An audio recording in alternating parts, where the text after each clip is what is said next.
At St. Mary's Hospital, Sarah Martinez wasn't looking for anything extraordinary when she stepped forward to donate blood for an elderly patient in critical condition. She was simply following her heart, doing what she had always done, putting others first. What she didn't know was that her recipient, Malcolm Princeton, had spent decades building a tech empire before disappearing from the public eye. Now, as he watches this young nurse's dedication and dreams of doing more, he sees an opportunity to give back in a way that could change everything. Her simple act of kindness is about to unlock a door she never knew existed. But how will a chance encounter with a mysterious billionaire turn one nurse's ordinary life into an extraordinary journey of love and destiny? Before we jump back in, tell us where you're tuning in from. And if this story touches you, make sure you're subscribed, because tomorrow I've saved something extra special for you. The fluorescent lights of St. Mary's Hospital cast their familiar glow as Sarah Martinez adjusted her name badge, the plastic worn from 5 years of dedicated service. Her reflection in the breakroom mirror showed dark circles under her eyes, evidence of another double shift, but her smile remained unwavering. "Girl, you look like you could use an IV drip of coffee," Maya Rodriguez called from the doorway, her curly hair escaping from her scrub cap. As Sarah's best friend and fellow nurse, she knew all too well the toll their profession took. "More like a vacation," Sarah laughed, pulling her long black hair into a neat bun. "But Mrs. Johnson in 204 needs her dressing changed, and the Williams twins are due for their meds." Sarah's phone buzzed, another student loan payment reminder.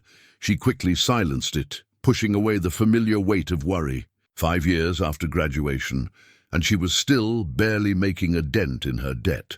The morning rounds began like any other. Sarah moved from room to room with practiced efficiency, checking vitals, administering medications, and offering comfort where medicine alone couldn't reach. In room 204, elderly Mrs. Johnson gripped her hand. "You have healing hands, dear," the old woman said softly. "Such gentleness. You remind me of the nurses who cared for my Henry before he passed." Sarah squeezed back gently. "Just doing a job, Mrs. Johnson." But it was more than just a job. Sarah saw it in the faces of the homeless patients who came through the ER, in the eyes of working parents who couldn't afford regular checkups for their children. Her dream of a mobile clinic that could reach these underserved communities burned bright, even as her practical side reminded her of the insurmountable costs. During her lunch break, Sarah pulled out her worn notebook. Inside, carefully drawn, plans detailed her vision: a fully equipped medical van, scheduled stops in low-income neighborhoods, basic healthcare services for those who needed them most. Maya peered over her shoulder. "Still working on the dream clinic?" she asked, stealing a grape from Sarah's lunch. "Someone has to help these people, Maya. Last week, we had that construction worker come in. Remember him? His infection was so bad because he couldn't afford to see a doctor when it first started. If we had a mobile unit that could do regular site visits." "You've got the biggest heart in this place, Martinez," Maya said, her tone softening. "But you're already stretching yourself thin with volunteer work at the community center. When's the last time you even had a date?" Sarah closed her notebook. "Between double shifts and loan payments, who has time for dating?" The overhead speaker crackled. "Code Blue, room 318. Code Blue, room 318. Both nurses jumped to their feet, lunch forgotten. This was the rhythm of their lives, moments of quiet punctuated by bursts of urgent activity, the constant dance between life and death. Hours later, as her shift finally wound down, Sarah paused at the nurse's station to complete her charts. The evening light filtered through the windows, painting the hallway in soft oranges and pinks. Her feet ached, her back was sore, but a sense of satisfaction filled her chest. They'd saved 2 lives today, including the Code Blue patient. "Ms. Martinez," a timid voice called. Sarah turned to find Tommy, a 10-year-old cancer patient, standing in his pajamas. "Hey, buddy, shouldn't you be in bed?" "I made this for you," he said, holding out a crayon drawing. It showed a stick figure in blue scrubs with angel wings. Sarah's throat tightened as she accepted the picture. "Thank you, Tommy, it's beautiful." "Mum says you're like our guardian angel," he said simply, then padded back to his room. Sarah pinned the drawing to the bulletin board behind the nurse's station, next to similar offerings from other patients. Each one represented a life touched, a moment of connection in the midst of illness and uncertainty. As she gathered her things to leave, Maya appeared with 2 cups of coffee. "One more hour?" she asked. "The night shift is short-staffed again." Sarah glanced at her phone, another bill reminder glowing on the screen, then back at her friend's hopeful face. She took the coffee with a tired smile. "1 more hour," she agreed, knowing in her heart that as long as there were people who needed help, she would find the strength to keep going. The hospital hummed around her, a living thing full of pain and hope, endings and beginnings. Somewhere in its maze of corridors, though she didn't know it yet, destiny was preparing to take an unexpected turn. Malcolm Princeton watched the hospital corridor from his private room, his weathered hands resting on the windowsill. 20 years ago, his face had graced the cover of Forbes magazine, the oracle of Silicon Valley, how Malcolm Princeton revolutionized modern computing. Now, at 72, he preferred the anonymity of being just another patient in room 316. The old magazine lay in his bedside drawer, a reminder of a different life. He'd kept it not out of vanity, but as a reminder of what success really meant. The cover showed him standing in front of Princeton Tech's headquarters, confident and commanding in an expensive suit. What the photo didn't show was how empty his massive corner office had felt, how the weight of his empire had slowly crushed the joy out of innovation. A nurse's laugh drifted through his door. Sarah Martinez, he'd learned her name was. For the past week, he'd observed her quiet efficiency, her gentle way with patients.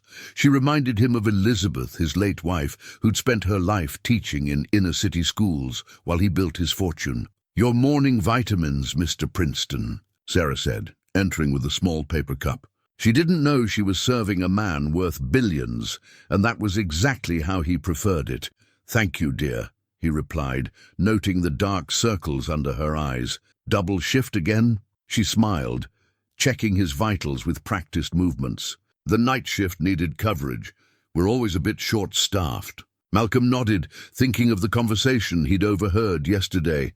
Her dream of a mobile clinic, the student loans weighing her down.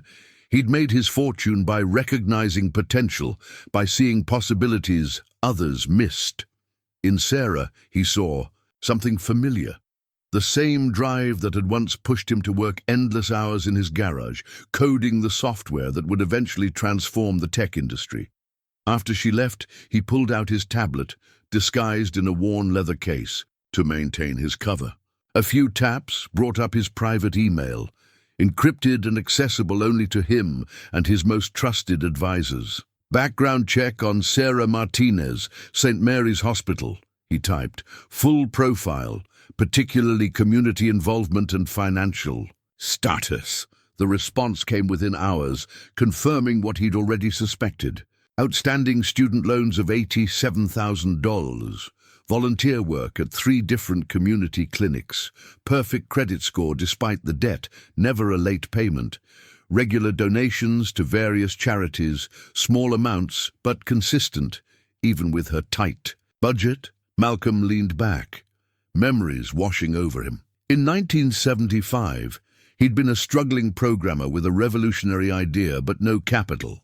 A chance encounter with an investor who believed in his vision had changed everything. Now, nearly 50 years later, he had an opportunity to complete the circle. Since Elizabeth's death 5 years ago, he'd lived quietly, managing his philanthropy through layers of foundations and trusts. The tech world thought he'd become a recluse, but the truth was simpler. He'd finally learned what Elizabeth had always known. True wealth wasn't in stock portfolios or corporate acquisitions.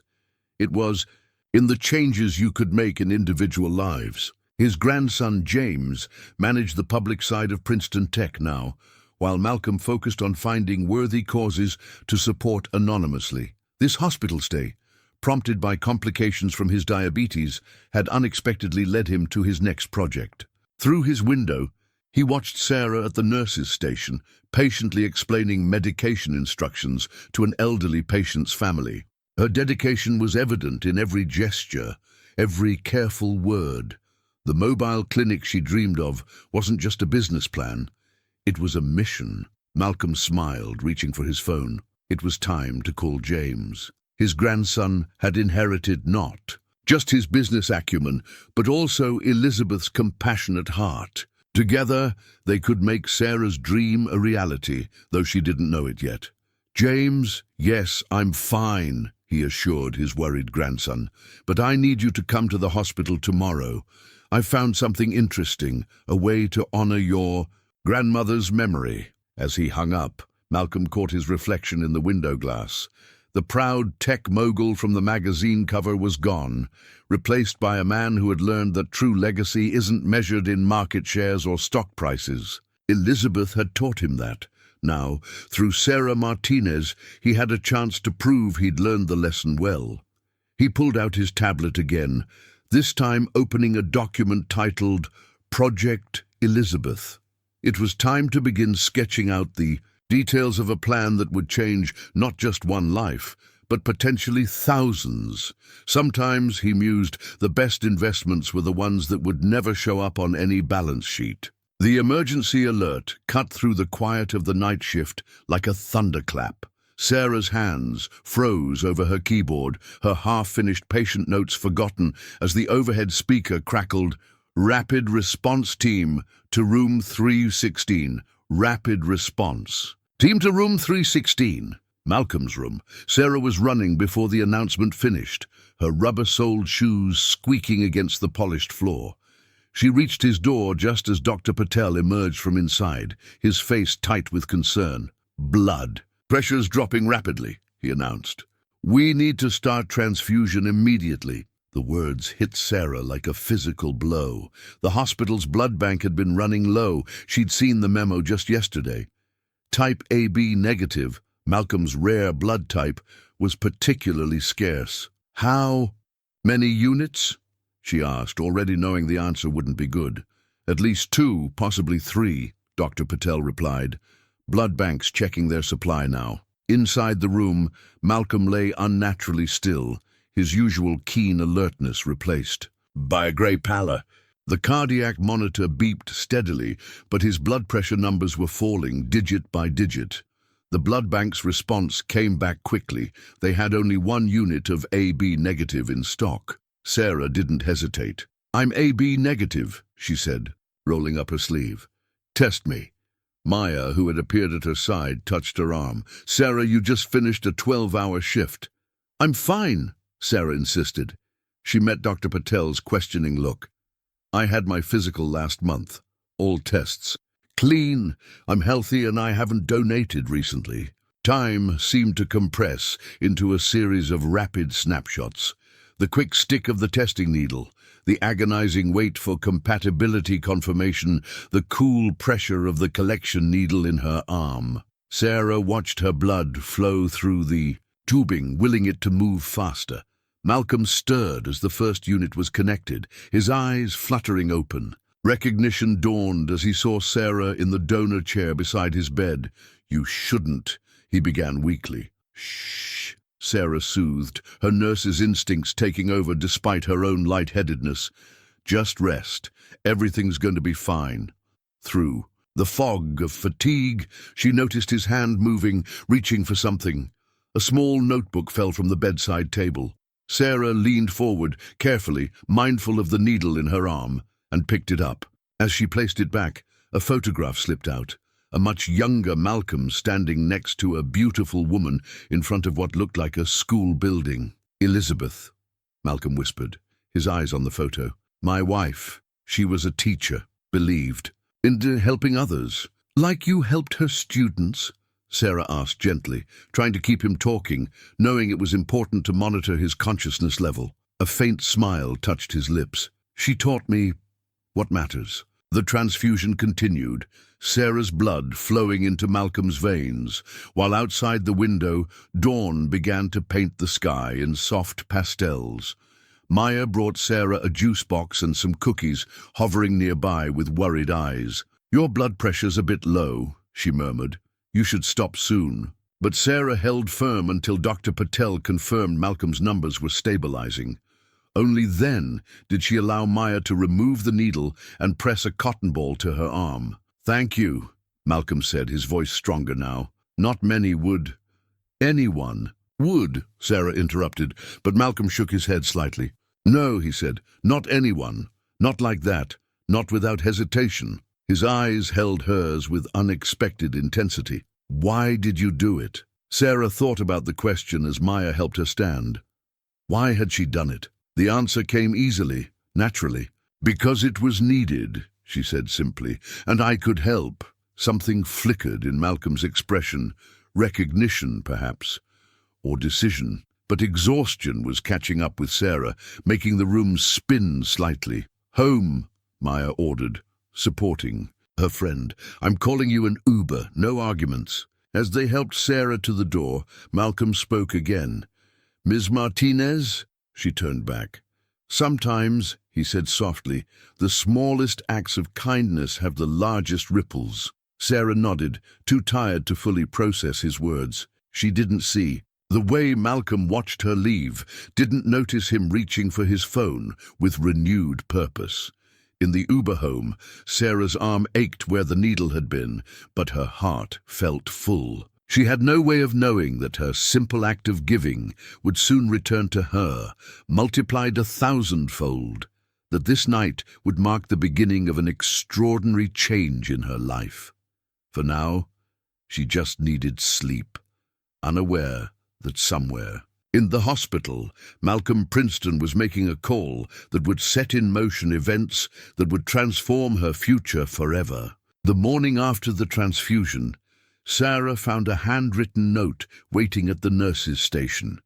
The paper was thick, expensive, the kind used for formal correspondence, and her name was written in elegant script. "Dear Ms. Martinez," it read. "Thank you seems inadequate for what you did last night, but it's where I must begin. Your generosity of spirit goes beyond professional duty. Would you spare a few minutes to talk during your rounds today? Gratefully, Malcolm Princeton." Sarah tucked the note into her pocket, touching it occasionally throughout her morning routine, like a talisman. When she finally entered room 316, Malcolm was sitting up, color restored to his face, working on a crossword puzzle. "7 letters, he said by way of greeting. "Another word for guardian spirit." "Patient's looking much better today," Sarah replied professionally, checking his vitals. The clue was guardian spirit. Malcolm persisted with a gentle smile. "I believe the answer is protect, rather like what you did last night." Sarah felt her cheeks warm. "I was just doing my job, Mr. Princeton. Call me Malcolm, please. And no, you were doing far more than your job." He set aside the puzzle. "Tell me about your mobile clinic idea." Sarah's hand froze on his chart. "How did you—" "These walls are thin, and I'm a good listener. You were discussing it with your friend." "Maya, isn't it? The concept intrigues me." Something in his tone made Sarah look up. His eyes were sharp, assessing, not at all like the typical friendly interest of a patient. She found herself pulling up a chair. "It's just a dream right now," she began, but Malcolm shook his head. "Dreams are blueprints for reality," he said. "Tell me the details." And somehow, Sarah did. She told him about the communities she wanted to serve, the preventive care that could catch problems before they became emergencies, the children who never saw a doctor until they ended up in the ER. Malcolm asked quiet, probing questions about costs, logistics, staffing needs. "You've thought this through quite thoroughly," he observed. "I've had time," Sarah smiled ruefully. "Between student loans and startup costs, it'll be years before I can even think about making it real." Malcolm's expression shifted subtly. "Perhaps not as many years as you think." Before Sarah could ask what he meant, Maya appeared in the doorway. "Sarah, The Williams twins are asking for you. Something about a promised story. Go, Malcolm said, but come back tomorrow. I'd like to hear more. Over the next few days, their conversations continued. Malcolm shared stories of his own life, though carefully edited, Sarah would later realize. He told her about Elizabeth, his late wife, and her dedication to education. She taught me that success without purpose is hollow, he said one afternoon. That true wealth lies in what you give, not what you keep. Sarah noticed small changes in her patient's room. A sleek laptop appeared, though he quickly closed it whenever she entered. More than once, she heard him end phone calls as she approached, catching fragments of what sounded like business discussions. A week after the transfusion, Sarah arrived for her shift to find a small package at the nurse's station. Inside was a delicate silver pendant in the shape of a caduceus, the medical symbol of twin snakes around a winged staff. The accompanying note read, "A small token of appreciation. Though some gifts can never be repaid, they can be passed forward. MP." Sarah touched the pendant, remembering Malcolm's words about giving and keeping. She didn't know that at that very moment, Malcolm was in his room, finalizing plans that would change her life forever. "The paperwork is ready," he was saying into his phone. "James, I want you to meet her yourself. I think you'll understand why this is important." He paused, listening. "Yes, tomorrow. It's time to show her what happens when kindness meets opportunity." Outside his room, Sarah continued her rounds, the silver pendant catching the light as she moved. Each step brought her closer to a future she couldn't yet imagine, but that Malcolm Princeton could see with perfect clarity. Sarah sat in the hospital cafeteria during her break, her worn notebook open before her. The pages were filled with careful sketches and meticulous notes, the culmination of 5 years of planning. Her fingers traced the latest drawing, a detailed floor plan of a medical van, every inch of space carefully optimized. "Mind if I join you?" She looked up to find Malcolm standing there, supported by a cane, but looking stronger than he had in days. He wore a simple sweater and slacks, hospital-approved outpatient clothes, but something about the cut and quality spoke of hidden wealth she hadn't noticed before. "Should you be walking around?" she asked, nurse's instincts kicking in. "Doctor." "Approved," he smiled, easing into the chair across from her. "Part of my recovery plan. Now show me what you're working on." Sarah hesitated, then turned the notebook toward him. "It's the latest layout. I've been researching similar programs in other cities, trying to maximize efficiency." Malcolm studied the drawings with an intensity that might have seemed strange if Sarah hadn't grown used to his focused interest. "Tell me how it would work," he said. "Walk me through a typical day." Words flowed easily as Sarah described her vision. "We'd have regular stops in underserved neighborhoods. Morning clinics for the elderly who can't travel easily. Afternoon. Sessions near schools for children's checkups. Evening hours for working parents who can't take time off." She flipped to another page showing a calendar grid. Each location would have set days. People need consistency, need to know when and where to find help. We'd provide basic health care, preventive services, health education. And the staff? Malcolm's questions were precise, professional. "Start with a small team. 1 doctor, 2 nurses, a medical assistant. Maybe partner with the local medical school for rotating residents." Sarah's voice took on a passionate edge. "Did you know we get dozens of cases every month that could have been prevented with basic care? Diabetic complications, untreated infections, childhood illnesses that became serious because parents couldn't afford clinic visits." Malcolm nodded, making notes in a small leather notebook of his own. "And the biggest obstacles? Besides money?" Sarah laughed without humor.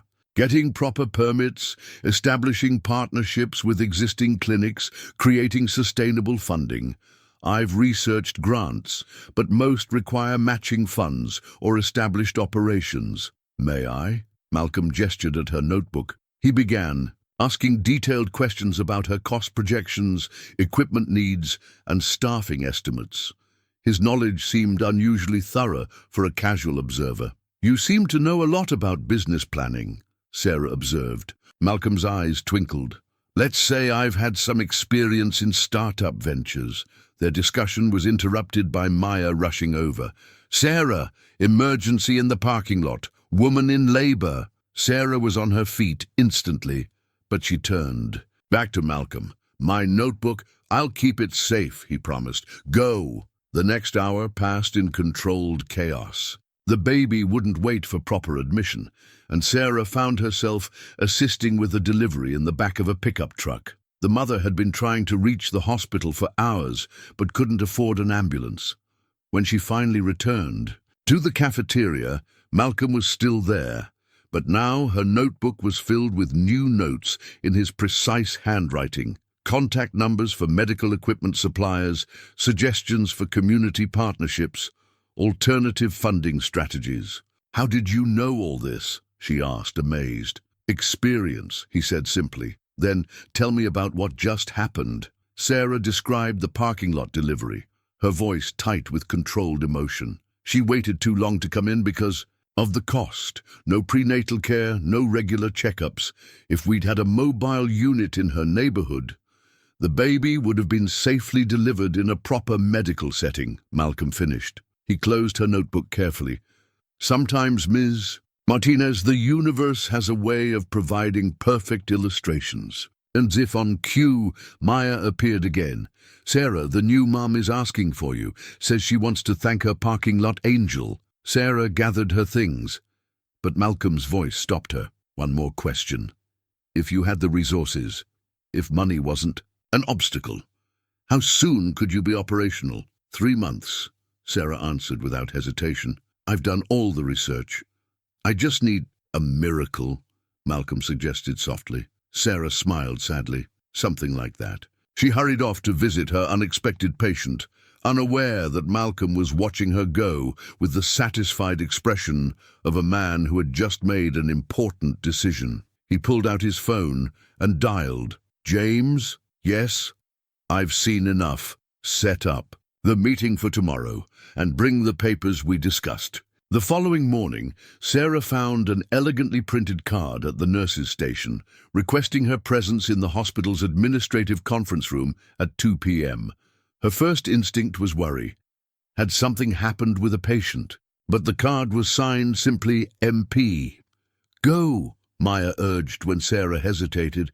I'll cover your patients. Besides, aren't you curious? Mr. Princeton's been acting mysterious all week. The conference room door was closed when Sarah arrived, her heart beating slightly faster than normal. She smoothed her scrubs, suddenly conscious of their worn appearance, and knocked. Come in, Ms. Martinez. The voice was Malcolm's, but when Sarah entered, she nearly stepped back in shock. Gone was the gentle hospital patient in standard-issue pajamas. Malcolm Princeton sat at the head of the conference table in an impeccably tailored suit. His bearing transforming the simple hospital room into what felt like an executive office. Next to him sat a younger man in his early 30s, equally well-dressed with Malcolm's sharp eyes and commanding presence. A leather briefcase and several folders lay on the table before them. Please sit down, Malcolm said warmly. Sarah, I'd like you to meet my grandson, James Princeton, CEO of Princeton Tech Industries.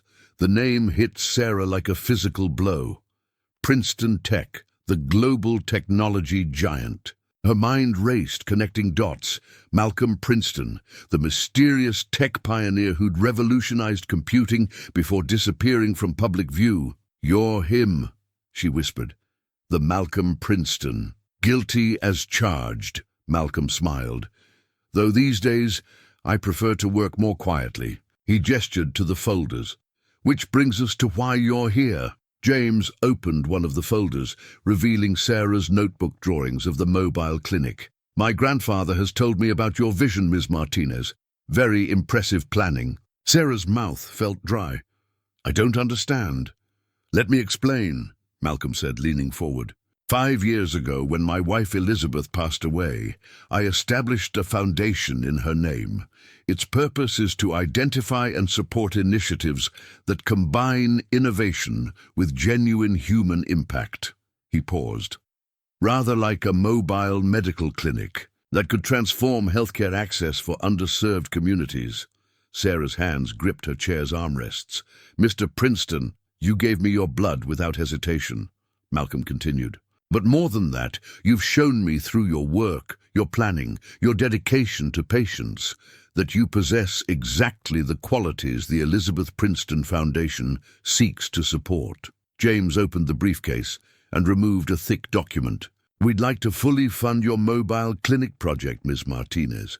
$3 million in initial capital, plus operational support for the first 5 years." The room seemed to spin slightly. $3 million? Additionally, Malcolm added, "we'll provide business development guidance, technical support for any medical equipment needs, and assistance with permits and regulatory compliance." He smiled. "James here is quite adept at cutting through red tape." Sarah's nurse training kicked in, forcing her to take slow, steady breaths. "Why me?" she managed. "Because you didn't hesitate," Malcolm said simply. "In the critical moment, you didn't calculate or question. You simply gave what was needed. That's exactly the spirit Elizabeth believed in, and exactly what your mobile clinic project represents." James slid the document across the table. "The funding comes with no strings attached except one. You must agree to help establish similar programs in other communities once this one is successful." "Ripples of kindness," Sarah murmured, remembering Malcolm's words from the night of the transfusion.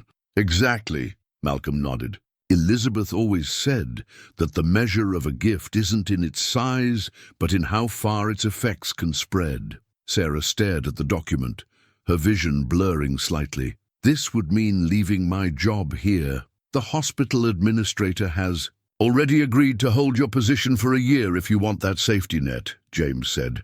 "Though something tells me you won't need it." Malcolm reached across the table, taking Sarah's hand. "You gave me your blood without asking anything in return. Let me give you this chance, without asking anything, except that you use it to help others, as you've always dreamed of doing." Sarah looked from the document to Malcolm's face, seeing not the tech billionaire or mysterious benefactor, but the patient who had watched her work, listened to her dreams, and understood exactly what she needed to make them real. "When can I start?" she asked. Malcolm's face broke into a wide smile. "I believe you already have." He turned to James. "Show her the truck." "Truck?" Sarah's eyes widened. James grinned, standing.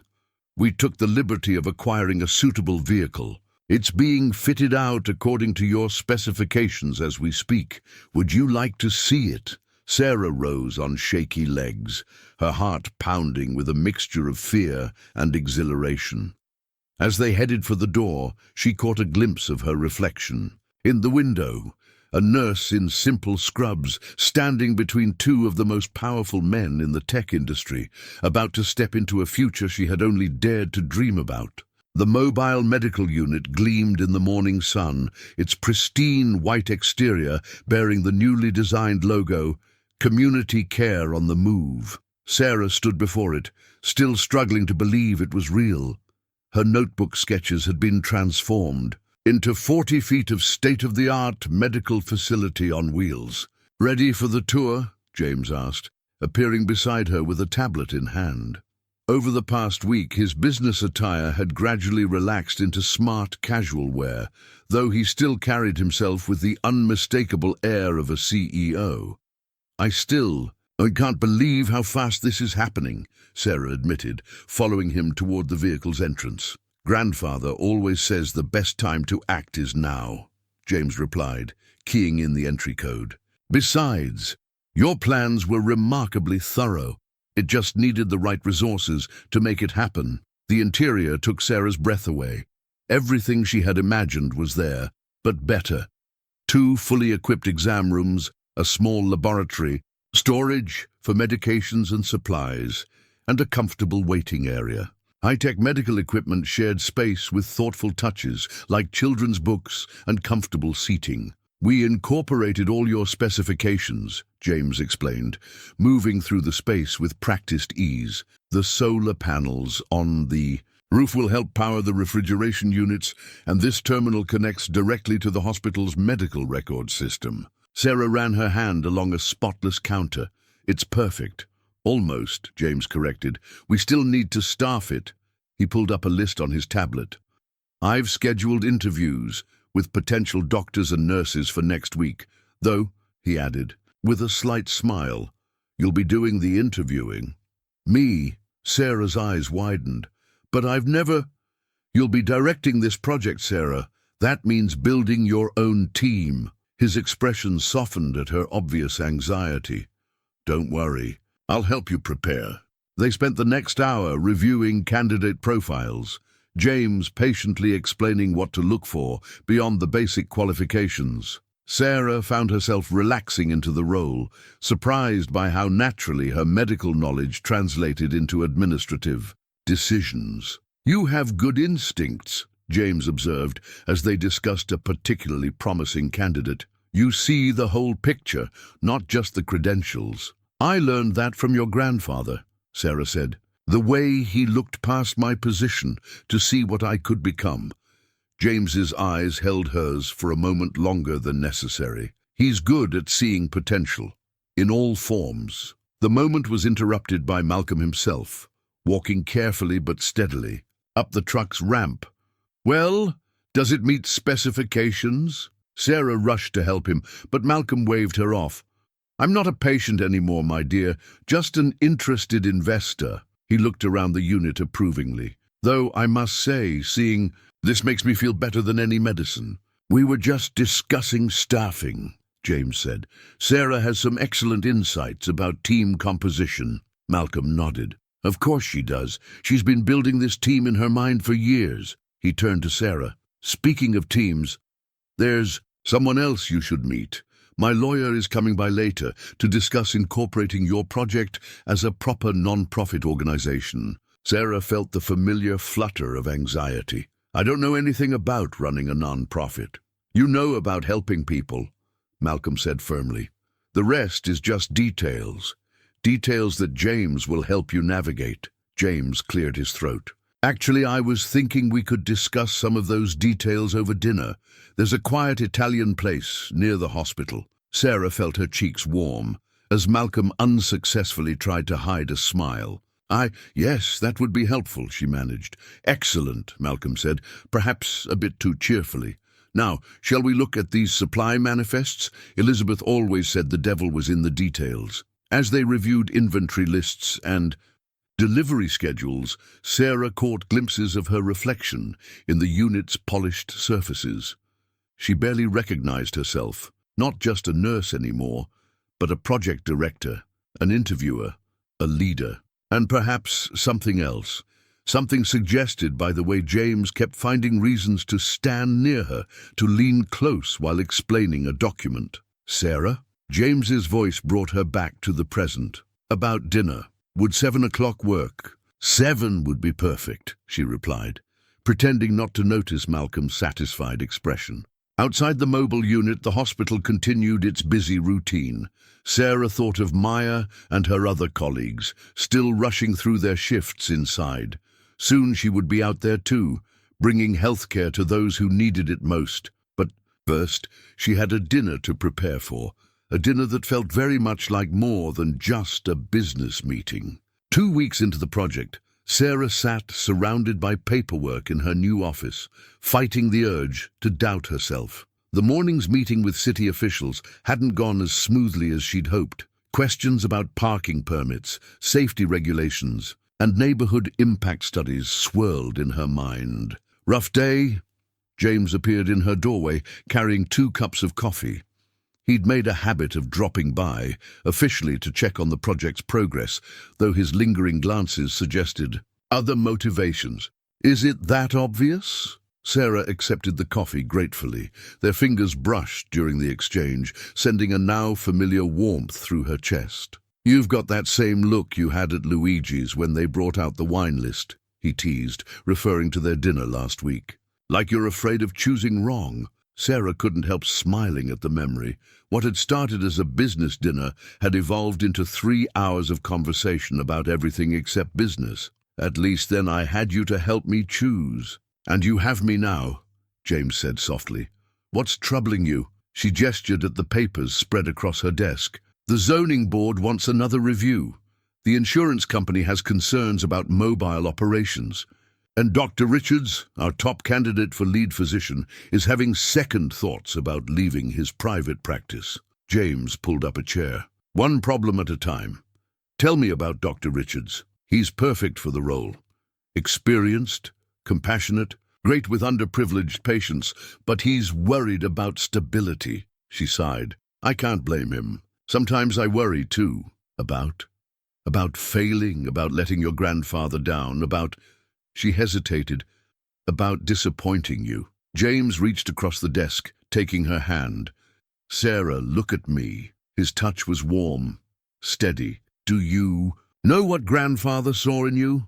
The same thing I see. Someone who doesn't quit, who finds a way, who puts others first. That's why this will succeed. A knock interrupted them, causing them to quickly separate their hands. Maya stood in the doorway, grinning knowingly. Sorry to interrupt, she smirked. But there's someone here you need to meet, Sarah. An elderly woman entered, supporting herself with a cane.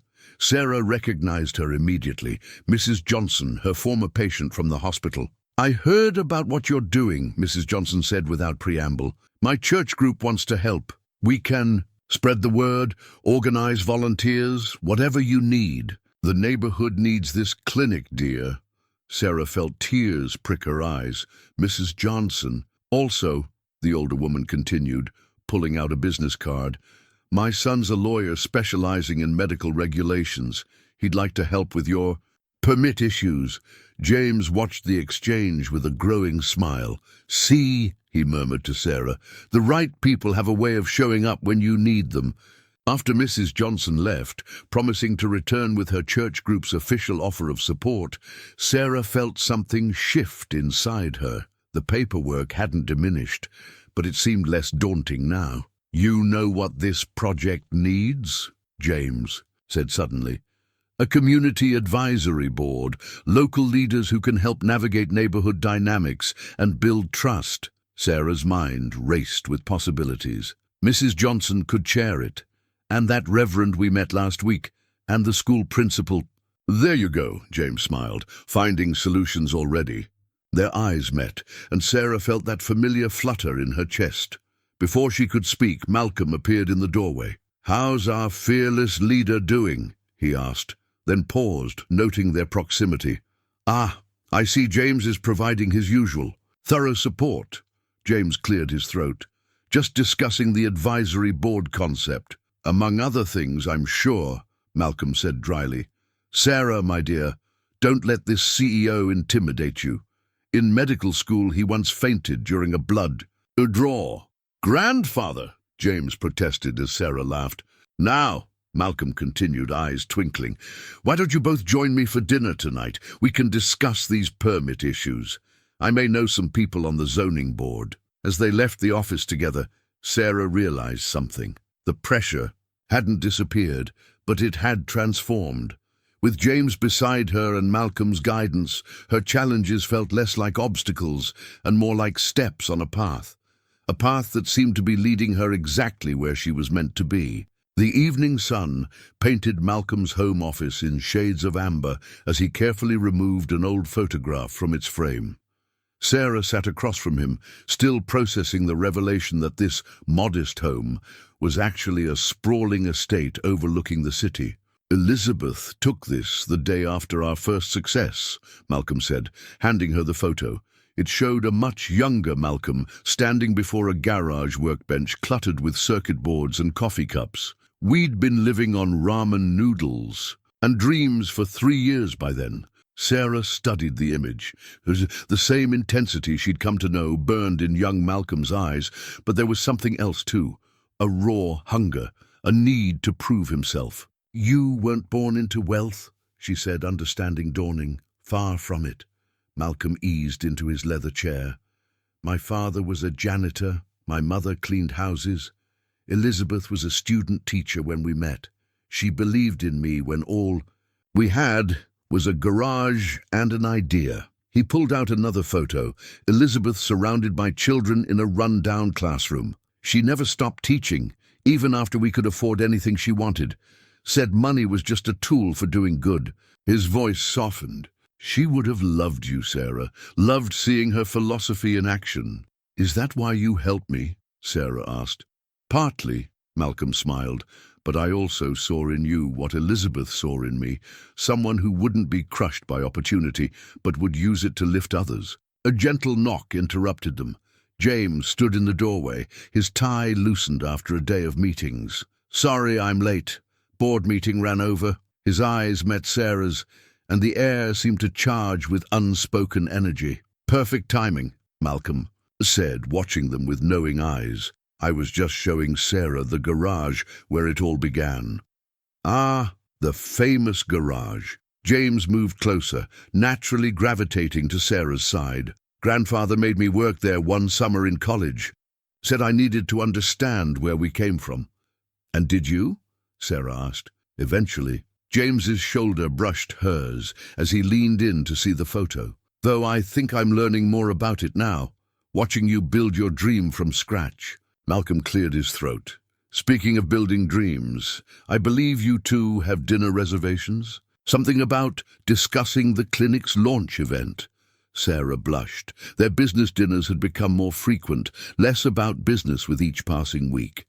James's hand found the small of her back as they said their goodbyes to Malcolm. In the hallway, surrounded by priceless art, James paused. You know, we don't have to discuss work tonight. We could just talk. Sarah's heart quickened. About what? About how you've turned my world upside down since the day you gave blood to my grandfather. His voice was soft, intimate. About how watching you chase your dreams makes me want to be better. About how... James? Sarah? Malcolm's voice drifted from his office. Don't forget to check the garden on your way out. The roses are particularly beautiful at sunset. They shared a knowing laugh at Malcolm's less than subtle hint. In the garden, the setting sun transformed the roses into living flame. James stopped beside a particularly stunning bloom. Elizabeth planted these, he said quietly. She believed beauty should be shared, just like everything else good in life. He turned to Sarah, his expression serious. Which reminds me of someone else I know. Sarah felt the world narrow to this moment, this garden, this man looking at her as if she were something precious and rare. His phone buzzed, shattering the moment. James checked it and grimaced. Emergency board call. I have to go, Sarah smiled, understanding. The clinic needs its CEO advisor. Rain check on dinner? His eyes held a promise. Tomorrow? Tomorrow, she agreed. Later that night, as Sarah drove home, she thought about Elizabeth's roses blooming in the sunset, about Malcolm's garage dreams, about the way James looked at her. She touched the caduceus pendant at her throat, Malcolm's gift seeming to pulse with new meaning. Her phone pinged with a message from James. The roses weren't the most beautiful thing in the garden tonight. Sarah smiled, feeling her heart expand with possibilities she'd never imagined when she first answered that code blue call.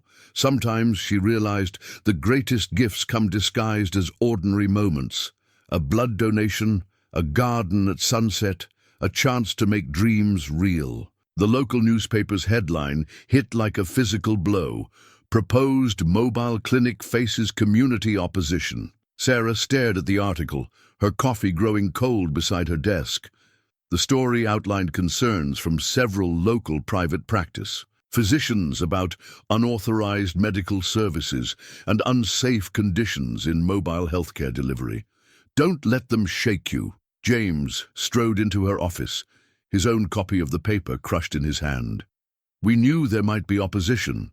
But they're making us sound like some kind of back-alley operation, Sarah said, her voice tight.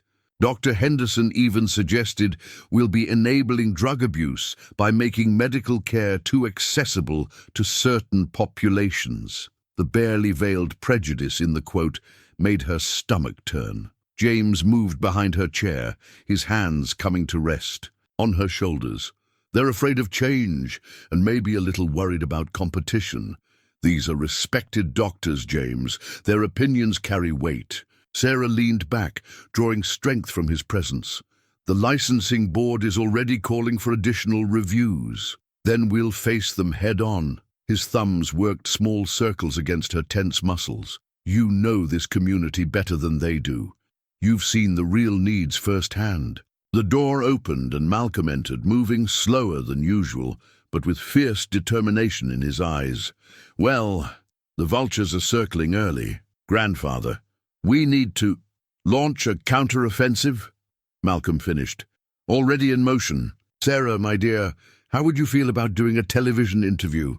She straightened. Me? But surely you or James would be better. No, Malcolm said firmly. This is your vision. You need to be its voice. He settled into a chair. Besides, I've arranged something special. Remember Mrs. Johnson's grandson? The one with leukemia who couldn't get treatment until it was almost too late because his mother, he couldn't take time off work for clinic visits? Sarah nodded. The case had been one of her motivations for the mobile clinic concept. He wants to tell his story. His mother too, along with about 24 other families who faced similar barriers to healthcare. A human face on the need, James said, understanding lighting his features. Brilliant. Elizabeth always said numbers convince the mind, but stories convince the heart. Malcolm pulled out his tablet. The interview is scheduled for tomorrow. Morning, Channel 5, their most respected reporter. Sarah felt panic flutter in her chest. Tomorrow, but I've never... Hey! James moved around to face her, taking her hands in his. You've got this. Just speak from your heart, like you did with me and Grandfather. Tell them why this matters. Looking into his eyes, Sarah found her center again. Will you be there? Front row, he promised. Though try not to look at me too much. I've been told my encouraging nods are more distracting than helpful. It's true, Malcolm chuckled. He looks like one of those dashboard ornaments. Their laughter broke the tension, but the challenges weren't done. By evening, 2 more doctors had joined the opposition, and the zoning board was reconsidering their permits. Sarah worked late into the night, preparing for the interview, reviewing statistics and cases that proved the need for mobile health care. Around midnight, James returned with takeout and determination. You should be home resting, she protested. So should you. He cleared a space among her papers, unpacking containers of Thai food. But since neither of us is going to do that, we might as well not rest together. As they ate, they strategized. James helped her anticipate difficult questions, while she refined her answers until they rang with authentic passion rather than rehearsed rhetoric. You know what the hardest part is, she said finally, pushing away her empty container. I understand their concerns. Safety, continuity of care, proper oversight. These are all things I worry about too. But letting those concerns stop us means accepting that some people just don't deserve health care. James watched her with that intense look that made her heart skip. That's it. That's what you need to say tomorrow. Not angry, not defensive, just honest about the real choice we're facing. A text from Malcolm interrupted them. Get some sleep, both of you. Tomorrow we remind this city what real healthcare means. Sarah looked around her office, at the permits hanging by threads, the newspaper casting shadows on her desk, the dream seeming suddenly more fragile than ever. But then she felt James's hand cover hers, saw the quiet confidence in his eyes, and remembered Malcolm's garage, where $1 billion company was born from nothing but belief and determination. Whatever happens tomorrow, James said softly, I'm with you, we all are. Sarah squeezed his hand, drawing strength from the contact. Tomorrow would test everything, her vision, her courage, her newfound relationships. But sitting there in the late-night quiet, surrounded by evidence of how far she'd already come, she made a decision. She would face the cameras tomorrow, not as a defensive newcomer, but as someone fighting for those who couldn't fight for themselves. After all, that's what nurses did. That's what Elizabeth had done in her classroom. And that's what Sarah would do now, no matter what challenges lay ahead. The morning of the mobile clinic's soft opening dawned clear and bright. Sarah stood beside the gleaming medical unit, watching as Mrs. Johnson's church group set up welcome tables and refreshments in the community center parking lot. Her television, Interview had aired 2 weeks ago, and the response had been overwhelming. Hundreds of supportive emails, calls from other nurses wanting to volunteer, and most importantly, a line of patients already forming an hour before opening. Coffee? James appeared at her side, pressing a warm cup into her hands. Though you seem bright-eyed enough without it. Couldn't sleep, she admitted. Kept thinking about everything that could go wrong. Or everything that could go right, he corrected gently, his hand finding its now familiar place at the small of her back. Inside the unit, Dr. Richards, who had ultimately chosen to join their team after watching Sarah's passionate TV defense of the project, was organizing supplies with practiced efficiency. He'd brought 3 decades of medical experience and, more importantly, a deep understanding of community healthcare needs. "Ready for our first patient?" he asked Sarah with a warm smile. Before she could answer, Maya burst in, her eyes wide. "Sarah, you need to see this." Outside, the line had grown even longer, wrapping around the building. But what caught Sarah's breath was the mix of people. Elderly residents helped by neighbors, working mothers with children, day laborers still in their construction gear. The community had shown up, just as she'd hoped. Mrs. Johnson approached, leaning on her cane. "My grandson wanted to be first in line," she said, gesturing to a healthy-looking teenage boy. "Said he wanted to show everyone that miracles can happen twice." Sarah felt tears prick her eyes as she remembered the boy's battle with leukemia. James's hand tightened supportively on her waist. The first hours passed in a blur of activity. Sarah moved between roles. Nurse, administrator, counselor, watching her dream take solid form in every patient helped, every grateful smile, every small victory for accessible healthcare. During a brief lunch break, she found Malcolm sitting in the community center, observing everything with satisfied eyes. "Elizabeth would have loved this," he said as Sarah joined him. "Especially that mother who burst into tears when Dr. Richards said he could treat her son's asthma right here. No need to miss another day of work." "I got her information," Sarah said. "We'll help her apply for medication assistance programs. Make sure she has everything she needs for home care." Malcolm nodded approvingly. "You're not just treating symptoms, you're changing lives."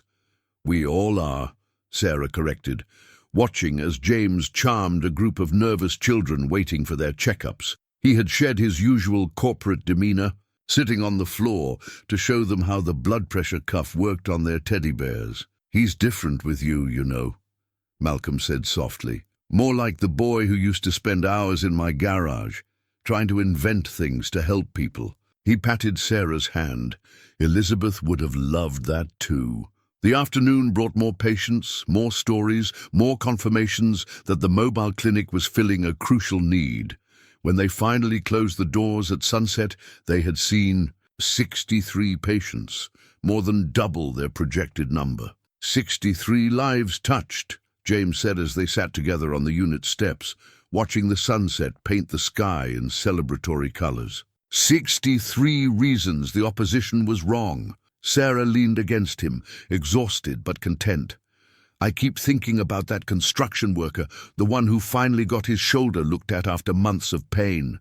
When he said he could sleep tonight knowing he wouldn't lose his job. That's the real measure of success." James turned to face her, his expression serious. "Sarah, A sharp tap on the window interrupted them.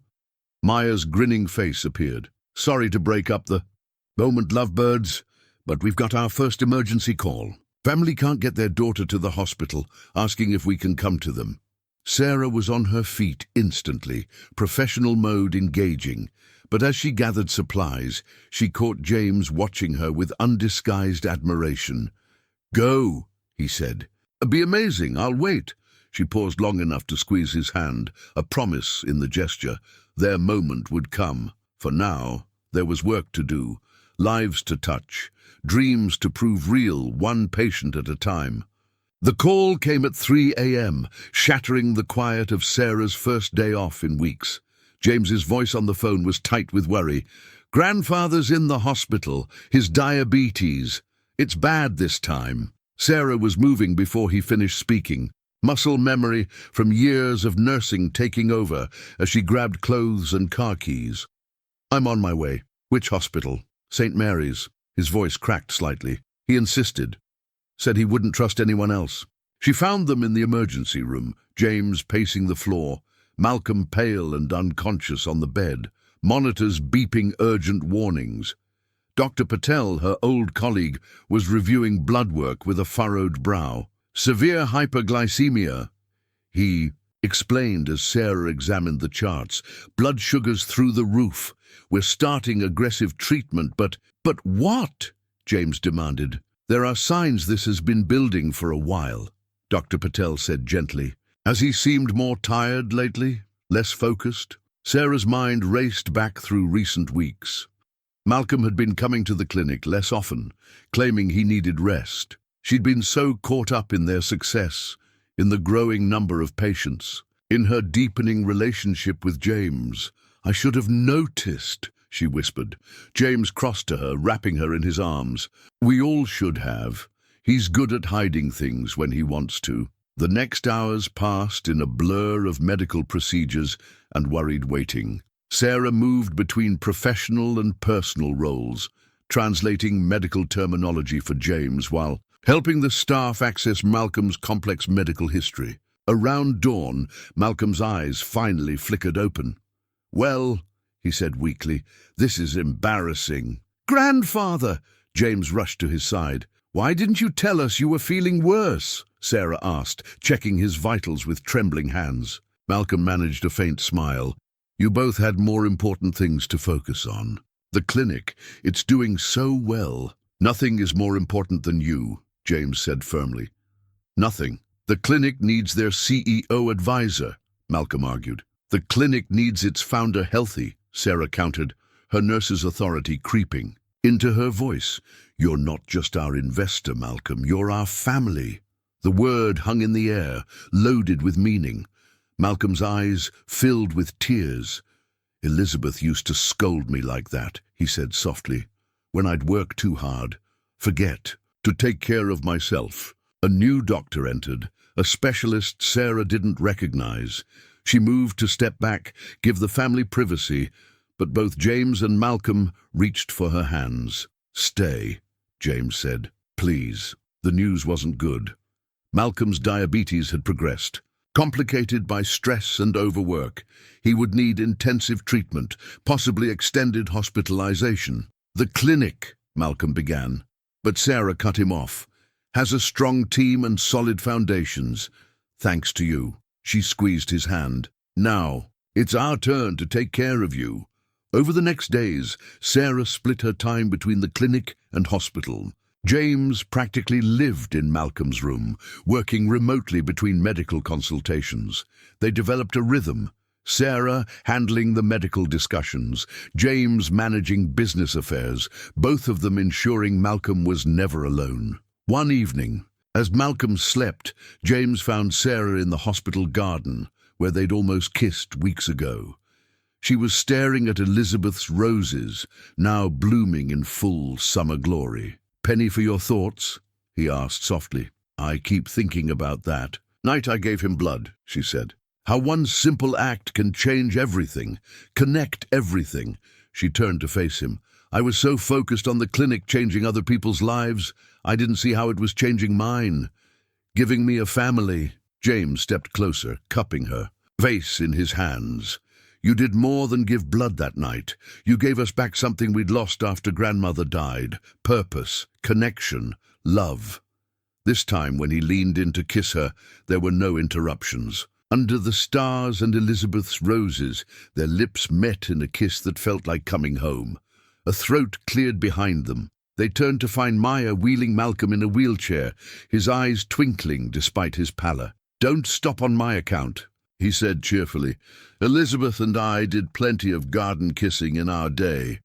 "Grandfather," James groaned, but Sarah just laughed, joy bubbling up despite the worry of recent days. "Speaking of Elizabeth," Malcolm continued, suddenly serious, "there's something I need to tell you both, something I should have shared before this happened."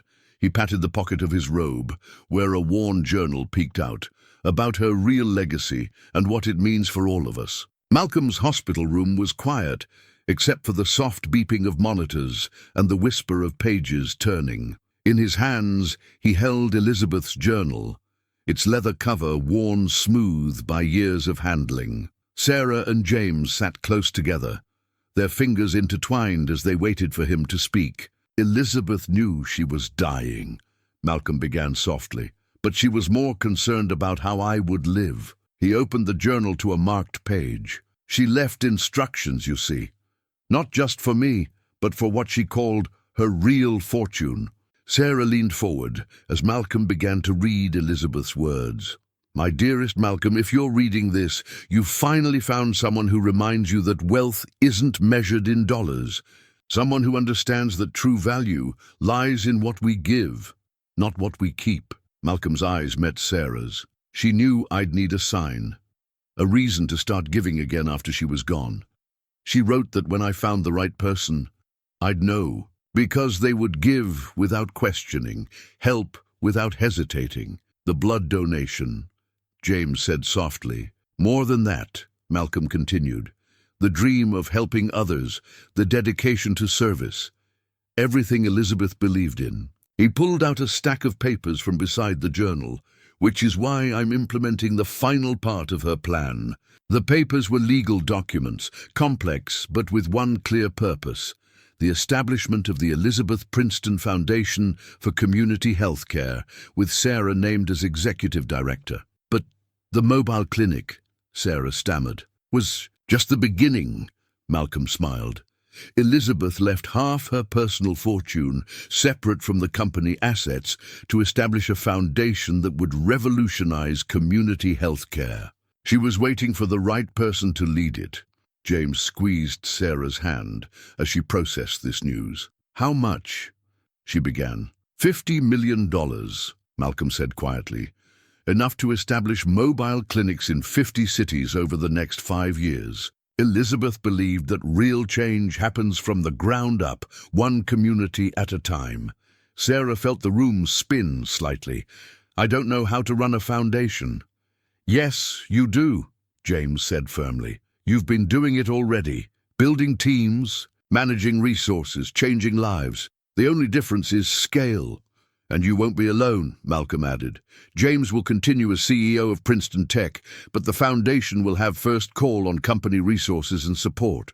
He smiled at his grandson.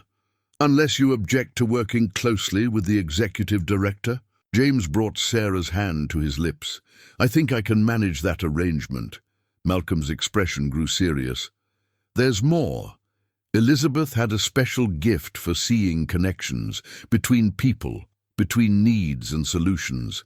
In her final letter to me, she wrote that when I found the right person to lead her foundation, I would also find the love our family had been missing. Tears filled Sarah's eyes as Malcolm continued. She wrote, when you find the one who will carry my dream forward, you'll also find the one who will bring our James back to the purpose-driven boy we raised. She knew, James whispered. Somehow, she knew we'd need Sarah. Of course she knew, Malcolm said. Elizabeth always said true love and true purpose come as a package. You can't have one without the other. Sarah stood, moving to Malcolm's bedside. I never met Elizabeth, but I feel like I know her through you both, through this mission we're building together. You'll get to know her better, Malcolm said, holding up the journal. She left this for her successor, her insights, her visions, her hopes for what healthcare could be. He pressed the journal into Sarah's hands. It belongs to you now. The weight of the journal felt right in Sarah's hands, like accepting a torch passed through time. She opened it carefully, and a pressed rose fell out, still vibrant after all these years. From our garden, Malcolm explained. Elizabeth pressed one the day we decided to dedicate our fortune to helping others. She believed beauty should remind us of our purpose. James moved to stand behind Sarah, his arms encircling her waist as she held the rose. Like someone else I know, he murmured. Malcolm watched them with shining eyes. Elizabeth wrote that love is like a garden. It needs purpose to grow, care to flourish, and faith to bloom. He gestured to the papers, the journal, the rose. She planted the seeds. Now it's your turn to help them grow. Through her tears, Sarah saw not an ending, but a beginning of love, of purpose, of a dream bigger than she'd ever imagined. And in that moment, she felt Elizabeth's presence, blessing this new chapter in all their lives. The day of the official clinic opening dawned perfect and clear. A stage had been set up in front of the community centre, chairs arranged for hundreds of expected guests. The mobile clinic gleamed in the morning sun, its new logo proudly displaying the Elizabeth Princeton Foundation for Community Healthcare. Sarah stood before the mirror in her office, adjusting her blazer. The caduceus pendant Malcolm had given her caught the light, reminding her how far she'd come from those exhausting hospital shifts just months ago. Ready? James appeared in the doorway, handsome in his suit. The press is arriving. Almost. She touched the pendant, just thinking about that first blood donation, how something so simple could lead to all this. James crossed the room, straightening her collar with tender familiarity. Nothing simple about you, Sarah Martinez, as grandfather keeps reminding everyone. Malcolm himself was already holding court outside, fully recovered and clearly enjoying his role as the foundation's chairman emeritus. He had insisted on standing for the ceremony, saying Elizabeth would accept nothing less. The crowd that gathered exceeded all expectations. Local doctors who had once opposed them now sat in the front row, won over by 3 months of proven success. Community leaders, patients and healthcare workers filled the seats. Maya had brought a delegation from St. Mary's Hospital, including Dr. Patel and the entire nursing staff. Sarah's hands trembled slightly as she took the podium, but then she saw Mrs. Johnson in the audience, surrounded by her church group, and found her strength. 6 months ago, I was a nurse with a dream, she began. A dream of healthcare that would reach everyone, regardless of their circumstances. Today, that dream has a foundation, both literally and figuratively. She gestured to the mobile clinic. In our first 3 months of operation, we've provided care to over 1,000 patients, but numbers don't tell the real story. The real story is in the diabetic grandmother who no longer has to choose between medicine and food, the working father who can get his children's checkups without losing a day's pay, the community that's growing stronger because health and hope go hand in hand. James watched from the side, his eyes never leaving her face as she spoke. When she acknowledged Malcolm's role, the old man raised his cane in triumph, drawing cheers from the crowd. But this is just the beginning, Sarah continued. Today, we're announcing the Elizabeth Princeton Foundation's 5-year plan to establish 50 mobile clinics across the country. Elizabeth Princeton believed that true change happens one life at a time, one community at a time. This is her legacy, and we're honored to carry it forward. The applause was thunderous. As Sarah stepped back, Malcolm took her place at the podium. When my late wife Elizabeth told me to set aside half her fortune for community healthcare, I thought she was being optimistic about human nature. Today, thanks to a young nurse who gave blood without hesitation, I know she was being practical. He turned to Sarah.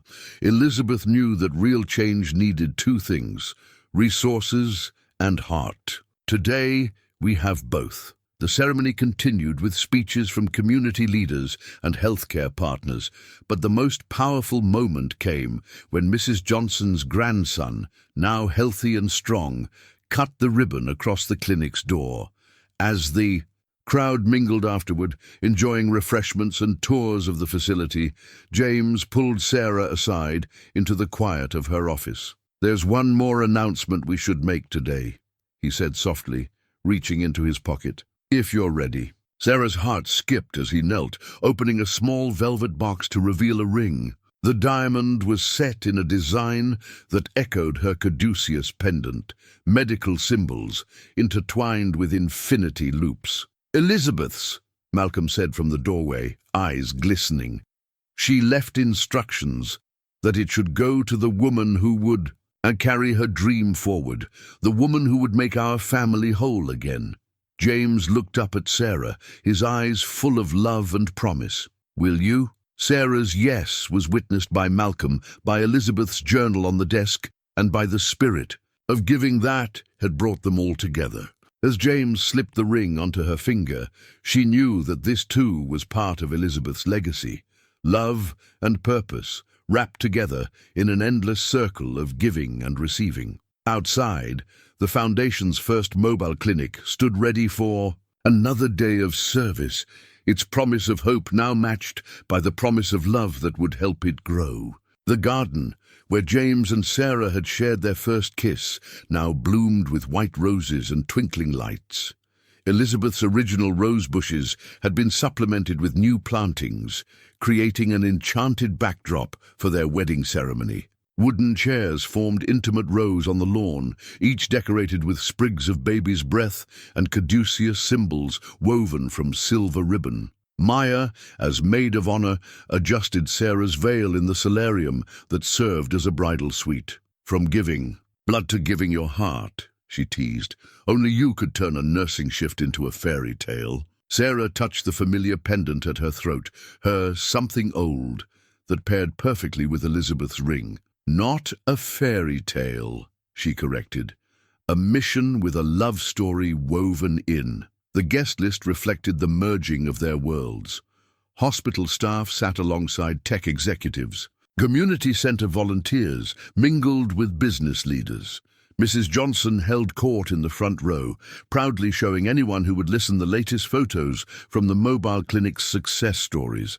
Malcolm insisted on walking Sarah down the aisle despite his cane, his eyes bright with unshed tears.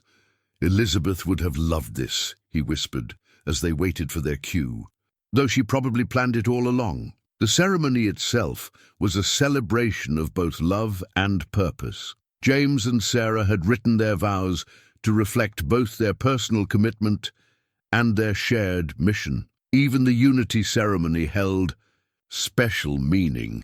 Instead of lighting a candle or pouring sand, they each added their signatures to the document, establishing a new scholarship fund for nursing students committed to community health care. "Because love multiplies when you share it," James explained to the gathered guests, just like Elizabeth taught us.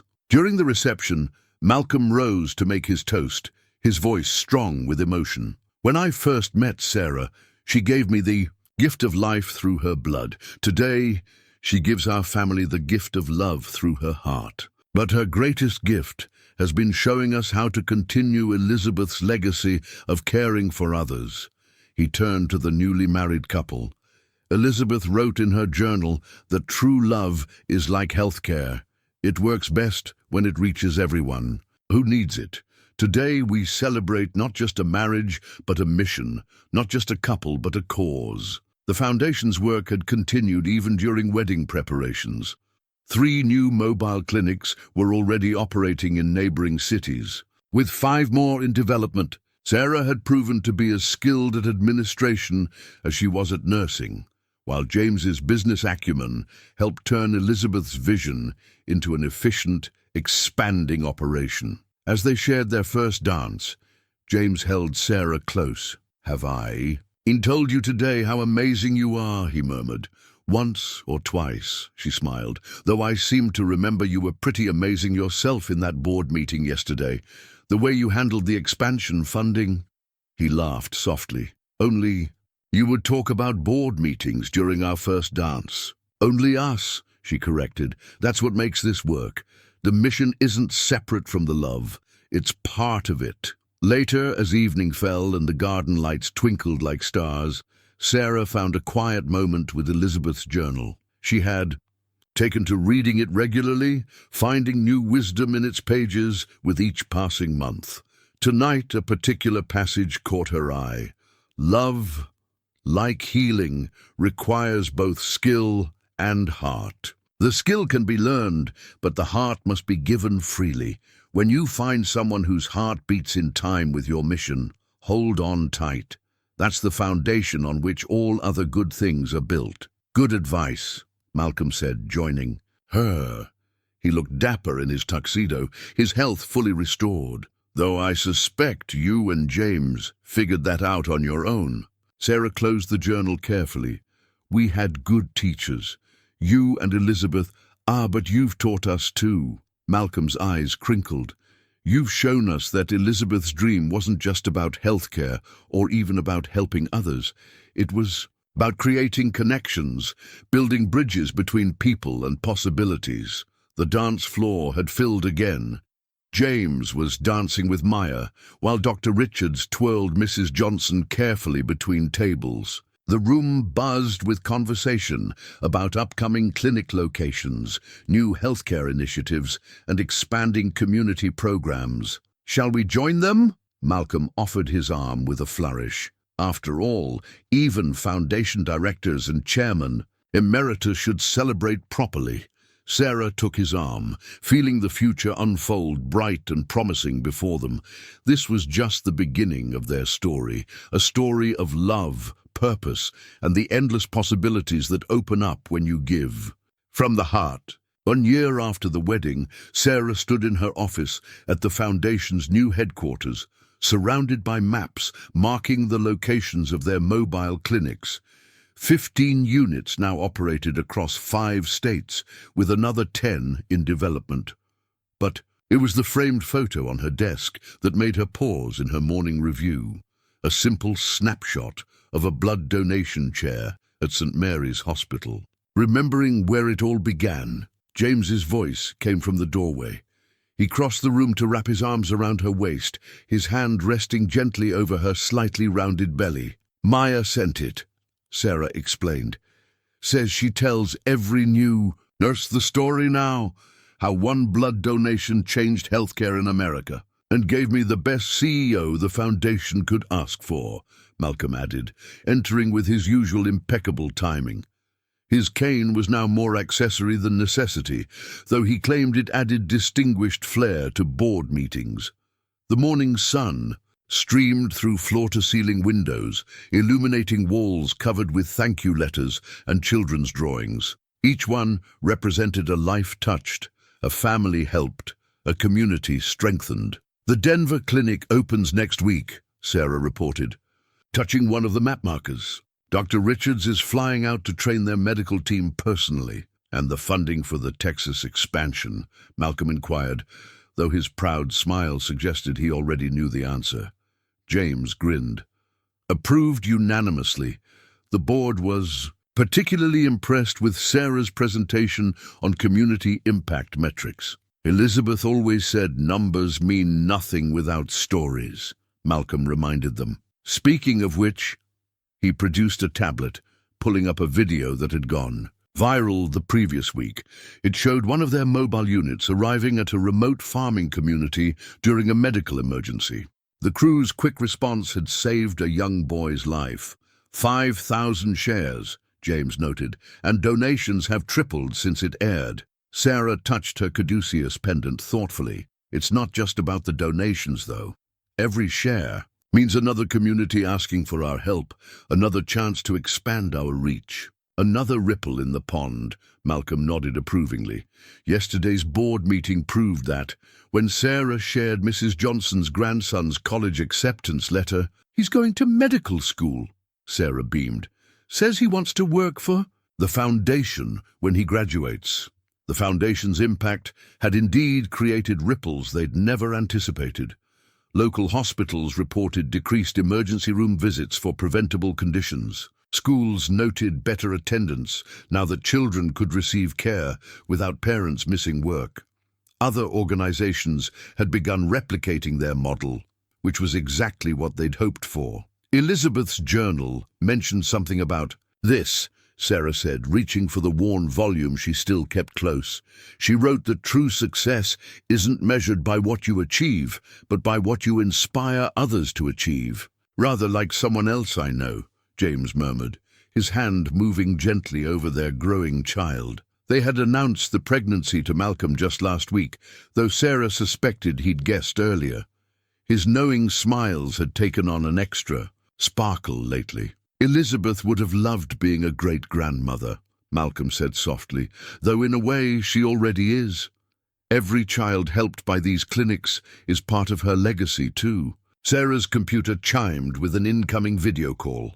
Maya, live from the original mobile unit. "Sorry to interrupt family time," she grinned, "but we've got something you need to see." The camera panned to show a familiar face, the construction worker who'd been their first emergency call a year ago. He stood proud and healthy, surrounded by his co-workers. "Tell them," Maya prompted. The man smiled. "My whole crew just got their checkups. First time for most of us. Boss even gave us time off for it. Says healthy workers are worth the investment." After the call ended, Sarah wiped happy tears from her eyes. That's the greatest gift, isn't it? Seeing how one change leads to another and another. "The greatest gift," Malcolm corrected gently, "is seeing how love multiplies when you give it purpose. You two have proven that every day this year." James kissed Sarah's temple softly. "We learned from the best. You and Elizabeth showed us the way," Sarah finished. "But we've built something new too. Something that combines everything. Healthcare, technology, community, family." "Speaking of family," Malcolm interjected with twinkling eyes, "have you thought about names yet? Because Elizabeth always said." Sarah and James exchanged knowing looks. Malcolm's hints about naming their child Elizabeth had grown increasingly unsubtle lately, but they didn't mind. After all, names were just one more way to carry legacies forward. Outside the office windows, the Foundation's newest mobile unit was preparing for its maiden voyage. Its fresh paint gleamed in the morning sun, promising more lives touched, more communities served, more ripples in the ever-widening pond of their shared mission. "She would have loved all of this," Malcolm said quietly, watching the unit pull away. "The clinics, the impact, the baby, but mostly, she would have loved seeing how perfectly her plan worked out." "Her plan?" Sarah asked. Malcolm smiled mysteriously. "There's one more entry in her journal you haven't read yet. I've been saving it for just the right moment. I think that moment has finally come." 5 years later, the dedication ceremony for the new Princeton Martinez Center for Community Care brought hundreds of people to St. Mary's Hospital. The modern building stood proud against the skyline, its glass walls reflecting the morning sun. But it was the small woman holding a 4-year-old girl's hand who drew every eye. "Ready, Elizabeth?" Sarah asked her daughter, whose dark curls and determined expression mirrored her own. "Little Elizabeth. Lizzie to everyone except her." Great-grandfather nodded solemnly. She understood that today was important, even if she didn't quite grasp why everyone was staring at the big building with her name on it. James stood on their daughter's other side, while Malcolm beamed from his seat in the front row. At 77, he had finally agreed to take a less active role in the Foundation's operations, though his influence remained strong in every decision they made. 10 years ago, Sarah began her speech, I was a nurse with a dream of helping people. Today, we celebrate not just this new center, but the 50 mobile clinics serving communities across the country. We celebrate not just buildings and vehicles, but the 100,000 lives touched, the countless ripples of kindness that continue to spread. She paused, touching the caduceus pendant she still wore every day. But most importantly, we celebrate the truth that the greatest acts of kindness often come disguised as simple moments. A blood donation, a shared dream, a belief in possibilities. The crowd included faces both old and new. Maya, now director of nursing at St. Mary's. Mrs. Johnson, still spry despite her age, surrounded by her church group. Dr. Richards, who had trained dozens of doctors in their mobile clinic program. Even some of their first patients had come to witness this moment. The Princeton Martinez Center will serve as our foundation's headquarters, James took over, but also as a training facility for community healthcare initiatives worldwide. Because as someone very wise once wrote, true change happens one life at a time, one community at a time, until the ripples become waves. Malcolm stood slowly, aided by his ever-present cane, and joined them at the podium. From his pocket, he withdrew Elizabeth's journal, now preserved in a protective cover, but still opened daily for guidance and inspiration. My late wife Elizabeth wrote these final words in her journal, he said, his voice strong despite his years. To whoever reads this in the future, if you found this journal, it means you've already proven that love and purpose are two sides of the same coin. You've shown that healing happens not just in hospitals, but in moments of connection, in acts of kindness, in the belief that every life has value.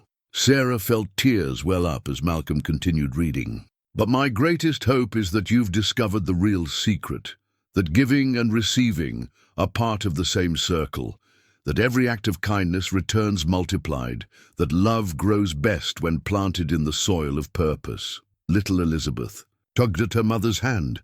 Like the roses, Mama? Sarah lifted her daughter onto her hip. Yes, sweetheart. Just like great-grandmother Elizabeth's roses, which grow bigger and more beautiful every year. The ceremony concluded with a surprise announcement. The foundation would be expanding internationally, partnering with healthcare organizations across the globe. The ripples had indeed become waves. Later, in the hospital garden where it had all begun, the family gathered privately. The roses were in full bloom, their scent filling the air with memories and promises. You know what today is?